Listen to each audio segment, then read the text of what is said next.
your referee, Howard Foster. And now, your referee, Howard Foster. Yes, bana, mambo vipi? Na tumaini tutakuwa buheri wa afya njema. Hata mimi pia niko vizuri kweli kweli. Tumeshuhudia pambano la bondia wa ngumi za kulipwa nchini Tanzania Hassan Mwakinyo likikamilika kwa bondia Hassan Mwakinyo kupata matokeo ya ushindi wa knockout kwenye raundi ya pili, pambano ambalo lilipangwa kupigwa raundi 10 pale Warehouse Masaki, Dar es Salaam dhidi ya bondia Stanley Eribo kutoka nchini Nigeria. Pambano hili limekamilika kwa uzuri kama ambavyo tumeshuhudia, na kama hujalishuhudia basi litafute uone mambo jinsi ambavyo yalikuwa. Sasa kubwa zaidi kwenye lile pambano na ushindi wa Hassan Mwakinyo ni namna ambavyo aliingia katika staili ya peke yake baada ya kuonekana amevalia t-shirt yenye sura mbili tofauti. T-shirt yake ndio imezua gumzo mtandaoni, watu wanajiuliza Hassan Mwakinyo alikuwa ana maana gani hasa kuvaa t-shirt la aina ile. Hassan Mwakinyo kabla ya pambano kuanza, wakati ameitwa ili aingie ulingoni, alikuja na mbwembwe zake kidogo, akawa ametanguliza wasanii wakipiga mziki laini,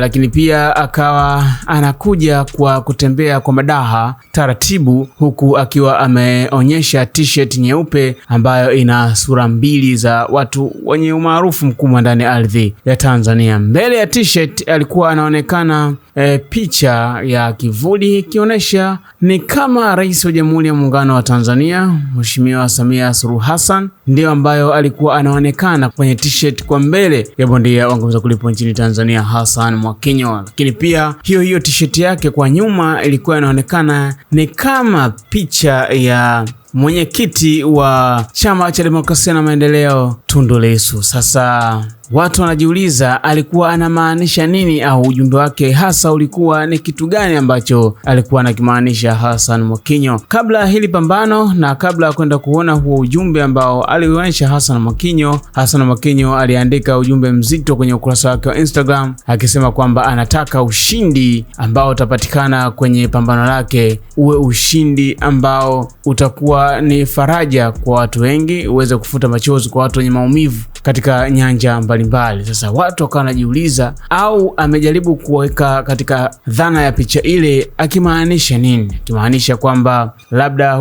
kuna baadhi ya watu wameweza kuumia katika hii ardhi ya Tanzania. Kama nakumbuka vizuri kwenye uchaguzi tuweza kushuhudia vurumai hapa na pale, tukipitia katika kipindi kigumu kidogo kama nchi na tofauti na vile ambavyo tulizoea. Lakini pia watu wanajiuliza, au alikuwa anamaanisha kwamba endapo Chadema ingeweza kushiriki uchaguzi wa mwaka 2025 kwa kumweka mgombea Tundu Lissu, huenda CCM labda kupitia Rais Samia Suluhu Hassan asingeweza kupata matokeo ya ushindi. Na wengine wakafika mbali wakasema kwamba huenda Hassan Mwakinyo alikuwa anamaanisha kwamba huenda Tundu Lissu angekuwa mgombea dhidi ya Samia Suluhu Hassan, Tundu Lissu huenda angepata matokeo mapema zaidi kama yeye alivyopata katika raundi ya pili kwenye pambano hili la usiku wa Boxing on Boxing Day. Hassan Mwakinyo aliandika ujumbe, anasema sione maneno mazuri ya kutosha kumwambia Mwenyezi Mungu kushukuru juu ya neema na afya, uzima na ufiti nilionao kuelekea Desemba 26, ikimpendeza Mwenyezi Mungu akafanye ushindi wangu kuwa sehemu ya faraja kubwa na matumaini kwa wengi waliozikatia tamaa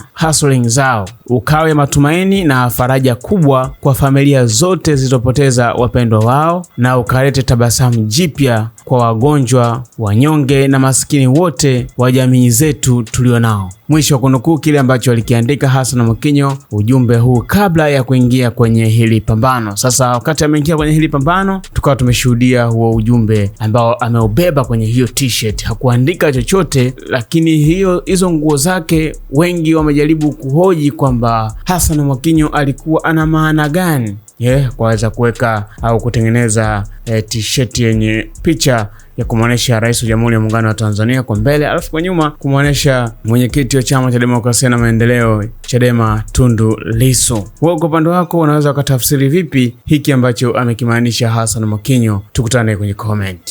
Hassan Mwakinyo amepata ushindi wa knockout kwenye raundi ya pili dhidi ya bondia wa Nigeria Stanley Edibo, pambano ambalo halikuwa na ubingwa wowote. Hassan Mwakinyo alikuwa anarudi ulingoni ili kuweza kuwaburudisha mashabiki zake ambao wamemiss kwa muda mrefu kumuona ndani ya ulingo. Alipoulizwa asili ya ushindi, alisema kwamba matokeo ambayo ameyapata hakupenda, alikuwa anatamani walau aweze kufika mpaka raundi za mbele, lakini uvumilivu na ustahimilivu wa ngome zake zenye maumivu, bondia Stanley Edibo alishindwa, ndio maana aliweza kumaliza pambano lile katika raundi ya pili. Hassan Mwakinyo anasema yeye mara zote huwa anajiandaa hata kama hapati nafasi ya kupanda ulingoni, na ndio maana ikitokea pambano huwa anakuwa na uhakika wa kuweza kupata matokeo ya ushindi, tofauti na vile ambavyo wengi wanasema anakutana na mabondia ambao hawana viwango vya kutosha. Hassan Mwakinyo, ushindi huu unamfikisha kuwa bondia mwenye jumla ya mapambano 28 akiwa ameshinda 25 na kupoteza matatu akiwa hana sare hata moja. Sasa baada ya kufunga mwaka huu dhidi ya Stanley Edibo, tumsubiri kuona Hassan Mwakinyo mwaka 2026 ataanza na kasi gani, lakini kwa mwaka 2025 pambano lake ndio hilo ambalo tumeweza kulishuhudia dhidi ya Stanley Edibo. Lakini pia nilitamani ushindi wangu ukaguse sehemu za maisha ya watu wengi ambao wamekata tamaa kwenye maisha yao, ukaguse familia za watu wengi ambao wamepoteza vipenzi vyao. Ni ushindi wa boxing, hauna maana, lakini iwe japo uongo sehemu ya faraja, yani waheshimu jitihada ya kile nilichokifanya kwenye maisha yangu kwa ajili yao. Mara zote kwenye maisha yangu sijawahi kushangilia ushindi wa pambano langu lolote, kwa sababu unapokuwa unashangilia ni kama umefanya kitu ambacho haujakitarajia. Kwa hiyo na uhakika na matokeo kwa sababu nafanya mazoezi sana, ndio sababu pekee si shangiri. Lakini nilitamani pambano lifike walau raundi 7 kwa sababu nilikuwa na vitu vingi vya kuonyesha watu kwenye boxing, lakini sasa haraka yake ndio imefanya mtoto ameongozwa na chai. Katika mahojiano ambayo ulifanya juzi kuelekea katika pambano hili, ulisema kama upo uwezekano wa kupata bondia ambaye unaweza kumpiga lakini ukapata hela, unaweza pia kufanya hivyo. Tuishi katika kauli hile. Hata ili pambano sijapewa dua, ni hela ndo zimenifanya niingie camp. Kwa mashabiki wako una lipi la kuweza kueleza kwa kile ambacho umekipata uwanjani hii leo? Nashukuru sana wa Tanzania wengi sana, sehemu nyingi tofauti, pamoja na ndugu zangu wamesafiri, wametoka Tanga, wamekuja hapa. Mimi nimeshinda leo, ni maana kubwa kwa wana Mogadishu wote, lakini sijafurahia kucheza raundi chache. Yani nilitamani nifike walau raundi 7 kwa sababu nimekuwa na vitu vingi.